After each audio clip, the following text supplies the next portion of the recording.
అప్పారావు సినిమాల్లో కంటే జబర్దస్త్తో ఎక్కువ పాపులారిటీ సంపాదించుకున్న అప్పారావు ఆ షో తర్వాత జబర్దస్త్ అప్పారావుగా మంచి ఫాలోయింగ్ సంపాదించుకున్నాడు.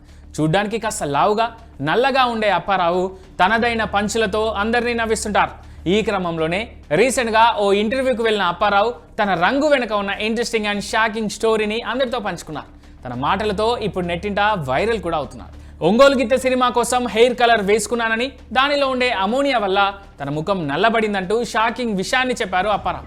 అయితే వైజాగ్లో ఒక మేకప్ ఆర్టిస్ట్ చెప్పిన తర్వాతే తనకు అసలు విషయం అర్థమైందని వాపోయాడు.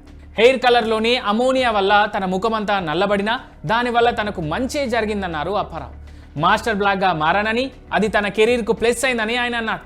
తనకు తెలిసిన ఓ బ్యూటీషియన్ తన ముఖంలోని నలుపు రంగును తగ్గించేందుకు ట్రీట్మెంట్ ఇచ్చిందని, అయితే అందుకు 4 సిట్టింగ్లు అవసరం కావడంతో డేట్స్ అడ్జస్ట్ చేయలేక ట్రీట్మెంట్ మధ్యలో వదిలేసినట్టుగా చెప్పుకొచ్చారు అప్పారావు. అయినప్పటికీ రచ్చరవి సలహా మేరకు తాను ఇప్పటికీ పలు ఈవెంట్స్కు వెళ్ళినప్పుడు యంగ్గా యాక్టివ్గా కనిపించడానికి హెయిర్ కలర్ వేస్తూనే ఉంటానని అప్పారావు చెప్పుకొచ్చారు.